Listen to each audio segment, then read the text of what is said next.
You have been vice president for 3.5 years. Yeah. The steps that you're talking about now, why haven't you done them already?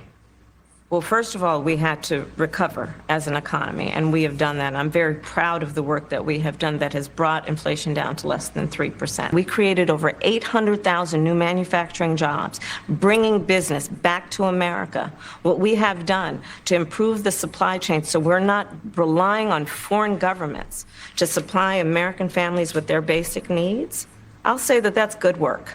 There's more to do, but that's good work. Welcome back, welcome back, welcome back. It is a new day. We thank the good Lord it's a new day. Thank God it is a new day. So good to see you. Thanks for stopping by again. It's me, WJ, on that channel, One Life, Many Seasons. Kamala Harris finally had a sit-down interview with CNN. I don't know what to make of it. I just don't know what to make of it. My favorite phrase to quantify this is, what in the world? Let's just watch on and just react to this. Just let's be honest and let's put our comments in the comment section. This is our world. This is our life at stake. We have to make the right decisions. So, we're going to go back. That was a clip from Fox News. I got another one from Sky News Australia. So you had to take a combination of clips to make some sense out of this. But let's see and let's react to this.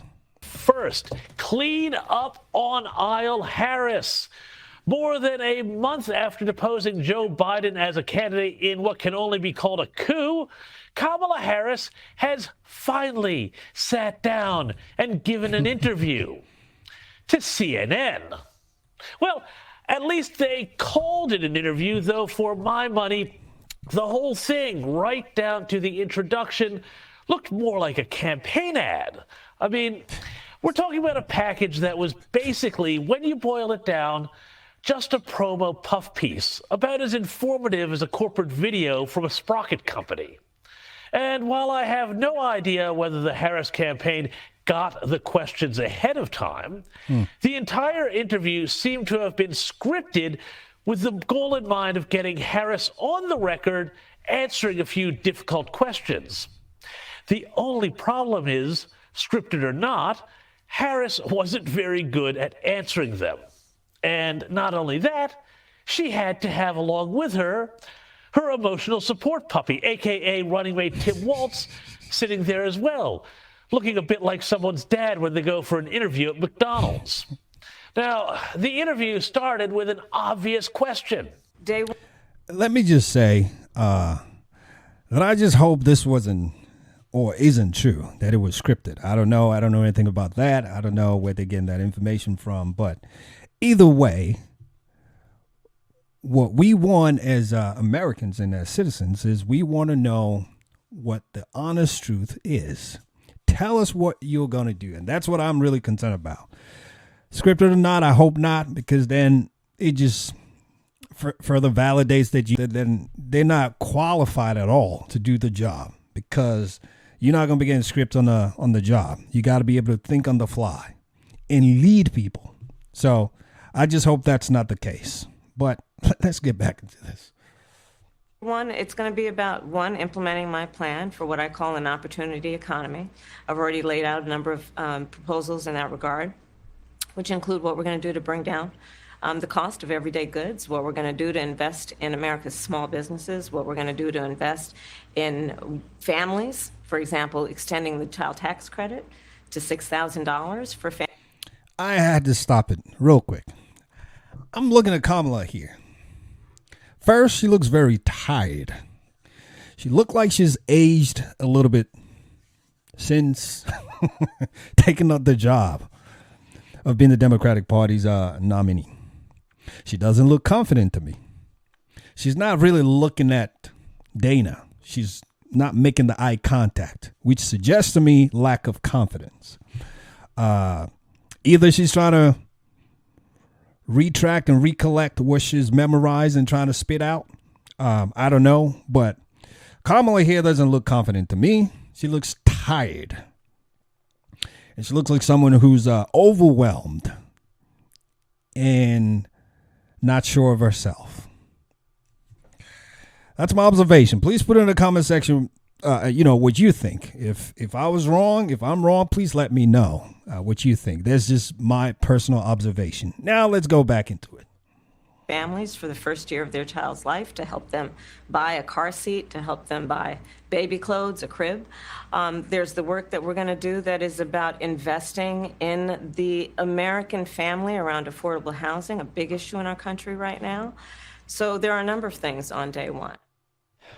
So that's what they're going to do on day one, mostly a bunch of platitudes. And for a moment, it looked like this might have turned into a tough interview because CNN's Dana Bash, actually asked a follow-up question.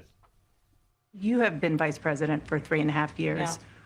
The steps that you're talking about now, why haven't you done them already? Well, first of all, we had to recover as an economy, and we have done that. I'm very proud of the work that we have done that has brought inflation down to less than 3%. That's not true. We have not recovered. You've made it worse, in my opinion. Things have gotten worse. Inflation has gotten worse. Prices of things have gone up. So I'm not sure what, she's talking about that they've brought down. This is just, I am speaking as a citizen and as an independent. I have no ties to any party. I'm just speaking objectively. No, that is not correct, Kamala Harris. Things have not gotten better.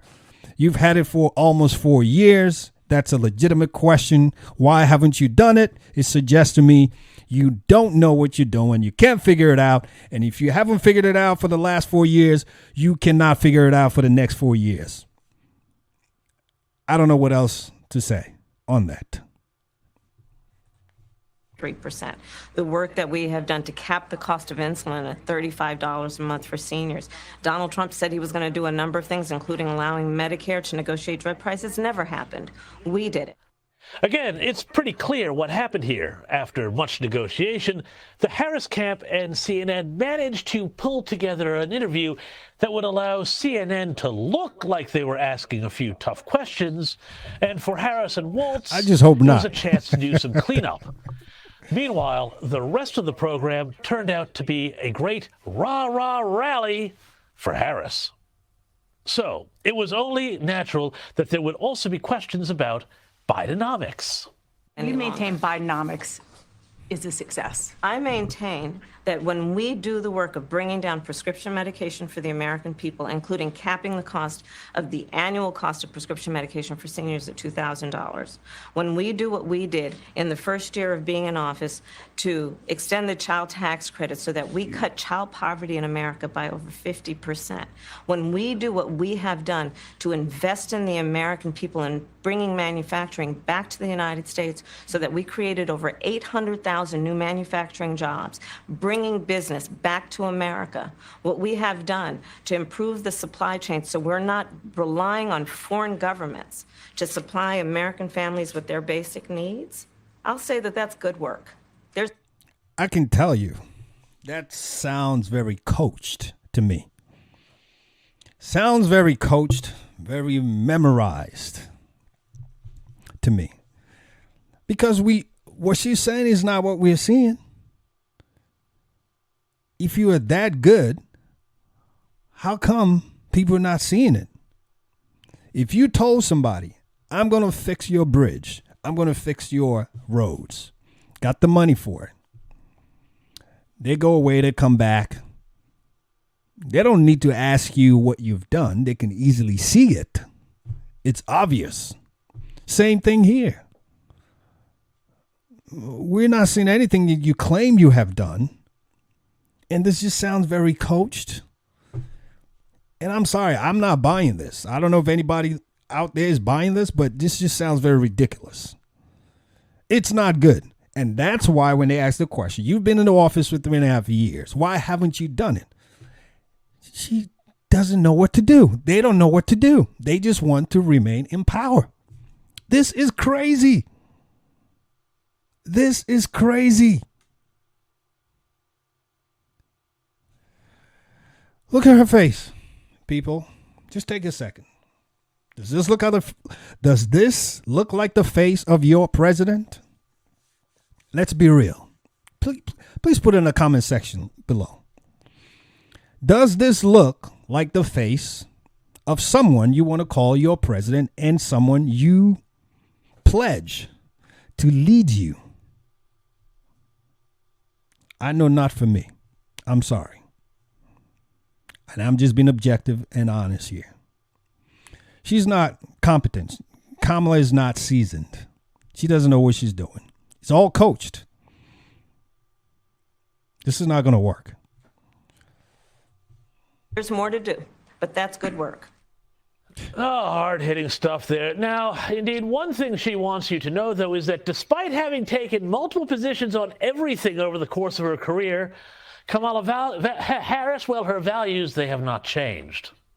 The most important and most significant aspect of my policy perspective and decisions is my values have not changed. Let's be clear, my values have not changed. That value has not changed. My value around what we need to do to secure our border, that value has not changed.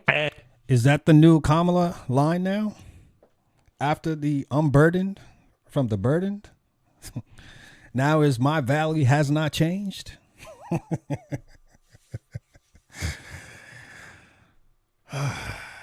And with that out of the way, well, the interview was pretty much all happy talk. You know, how the nieces were over doing a puzzle when Joe Biden called to say he was stepping out of the race. And then there was also this. The photograph that has gone viral. You were speaking, one of your grandnieces that you were just talking about was watching you accept the nomination. You didn't explicitly talk about gender or race in your speech, but it obviously means a lot to a lot of people, and that viral picture really says it. What does it mean to you? You know, I am running because I believe that I am the best person to do this job at this moment. I disagree. You could say that. Anybody can say that. But I, for one, I disagree. You are not. I refuse to believe that you're the best person in the Democratic Party to even run for the Democratic Party, let alone the best person to do the job. No, I disagree. Going to Georgia. Yes. 7th trip there this year for me. A surprise nominee for president just months from Election Day. I just got one question. I'm sorry. I didn't plan that. It just came up now. 7th time in Georgia. But she couldn't go to the border. The responsibility, one of the major responsibilities she was handed over and gifted by Joe Biden to be the border czar. She couldn't go to the border, but she's been to Georgia 7 times. Misplaced priorities.